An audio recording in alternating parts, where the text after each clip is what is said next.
Ding, ding, ding. Good morning. I need to find out where that track came from.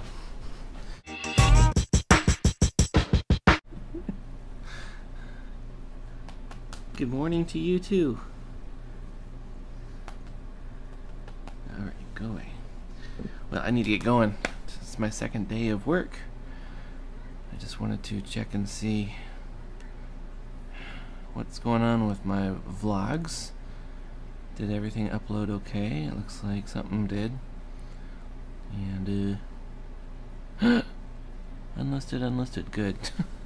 I'm not turning those on for a little while. Alright, time to go. Breakfast. Cinnamon roll breakfast. I'm gonna run out of that pretty soon. I'm gonna be thinking about lunch. Maybe bring some veggies or something, frozen veggies, throw them in the freezer. I don't know. I want to eat healthy. Healthy! By the way, I've been backtracking. Yesterday was not a good day for my diet. I gained a pound or two. It's not good. Not good. Come on, coffee. Come on. Another day down at work. But I have a user group meeting that I need to go to. I'm going to take you with me. Try to. I'm a little bit late. This is the same user group as the one I presented in a month ago. And somebody else is presenting today for something else, which is good. Maybe, I still don't know if I'm going to record you. Bring you in. But if I do, you might get to meet a few people who won't want to be met. It's not on my personal vlog. We'll see what happens. I've got my laptop charging my cell phone. I just want to say, the whole idea of being likable because of being involved in user groups and that sort of thing isn't actually like showing up. It's not the participation that matters so much as the desire to grow, the desire to show an interest in the tools that you use and the techniques by which you use them. Whatever the skill is or the trade is, whether it's let's say it's YouTube. Let's say it's just like vlogging on YouTube. If YouTube has a conference that is not just for social interaction, but also for just people like learning about YouTubing and increasing your skills, you should go. If it's affordable. In this case, this is free, so it's I have to pay for the gas to get there. And it's free because it's sponsored. You got sponsors who pay for food, pay for facilities, and in exchange, they offer up software licenses or give away T-shirts or something like that. All of which are just promotional stuff to increase brand awareness, which is not a bad idea in general. You're walking around. If you're given a T-shirt, you're walking around as a walking billboard. Anyway, I need to drive. See a couple new faces and some old faces that haven't been out here in a while, and the fact that I'm being recorded is even better.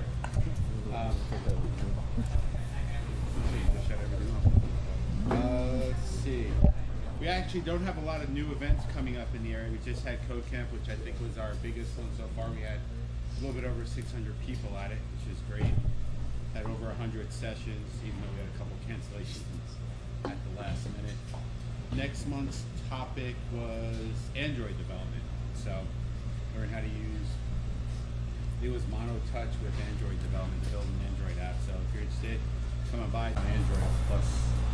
I'll double check to make sure. Okay. Nice.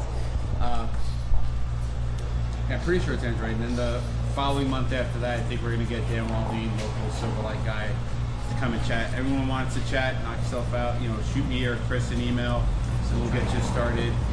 As you can see, we do Android. Any topics are up for grabs as long as it's development related. We're good with that because, you know, as a technology group, we kind of try to expand ourselves to make sure that, you know, you're learning a breadth of technologies. Before we do get started, I want to thank our sponsors that are not here. One just ran off to your bathroom, the other one has a mouthful of food, so they'll come by and chat later. But thanks, RHI, for buying the great sandwiches from Billy's Deli. I think that's it. I'll let Rob get started. Thanks, Rob.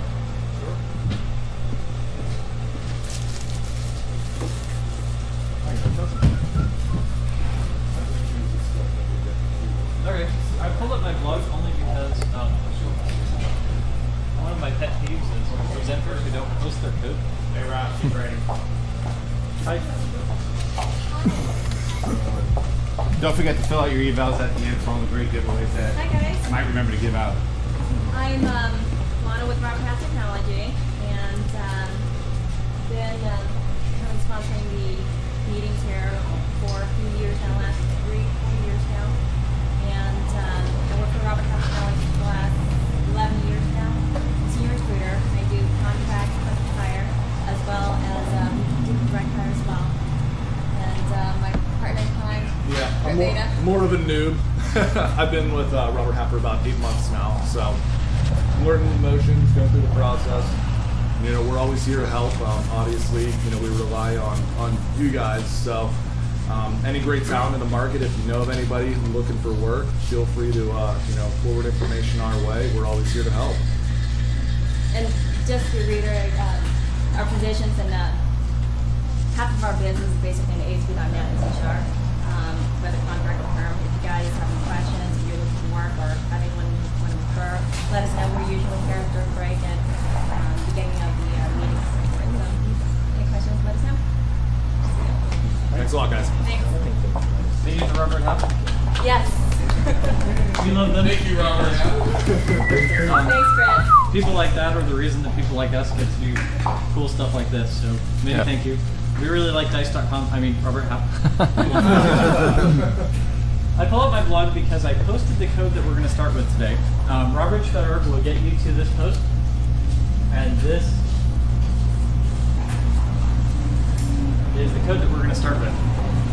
What we have is an N-tier application that we're going to look at that is tightly coupled because all of its dependencies are coded into it. And we're going to start there and we're going to say, look at it and how can we make this more loosely coupled? How can we unit test it? And what tools do we need to use to leverage that?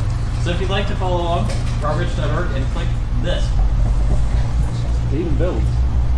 It does. It is very easy. Do unit test.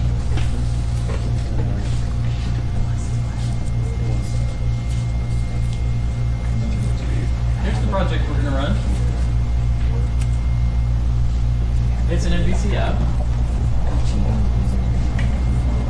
There's a to-do list. And I can create a new to-do item and I can give it a title.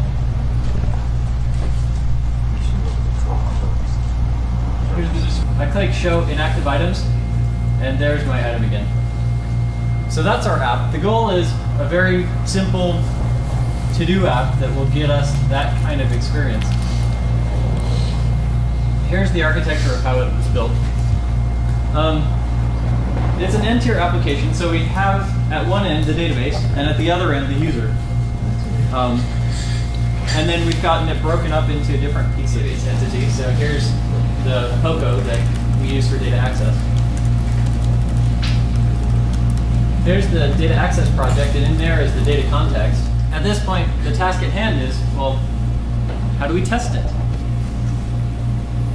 Right now, its dependencies are hard-coded. When I want to call a to-do item manager, I have to, call the to-do item manager. Everything in here is static.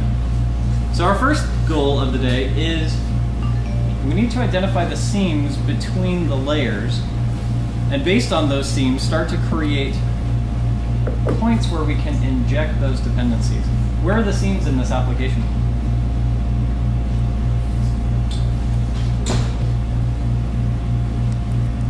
Between the repository and the manager? Between the repository and the manager? Good call, sure.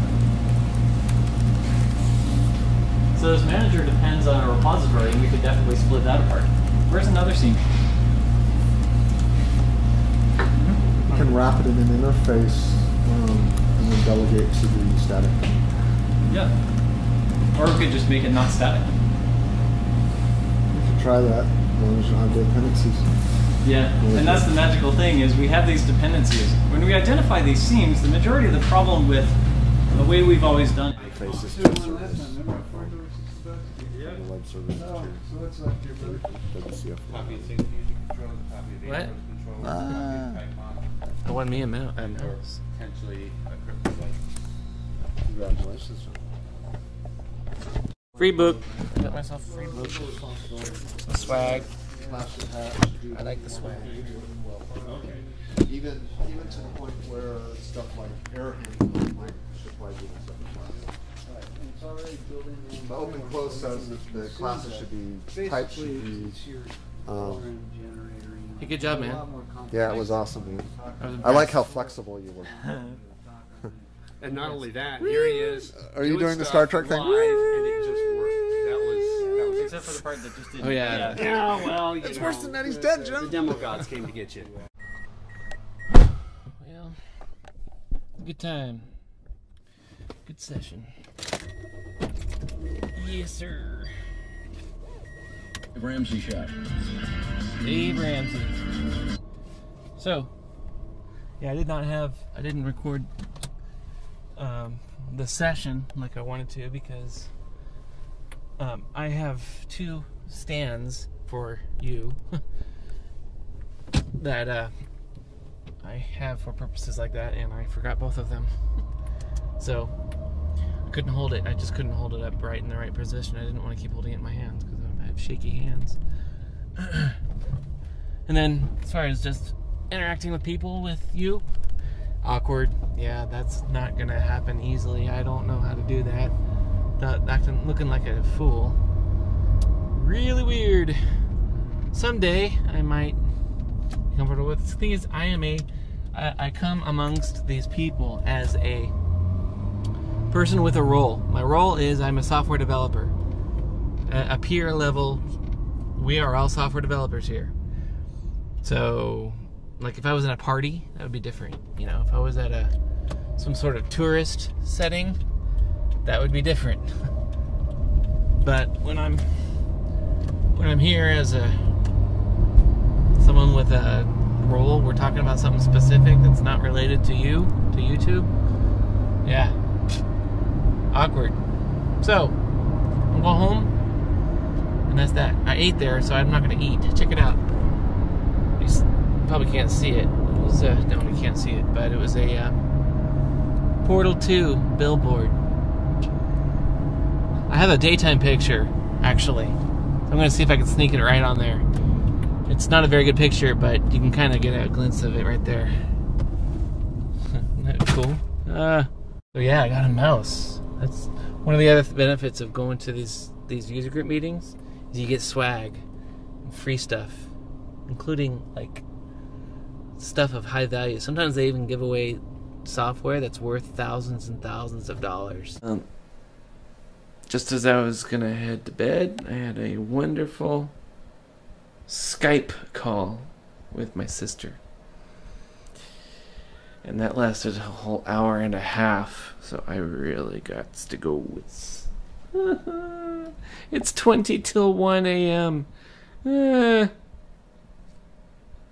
night.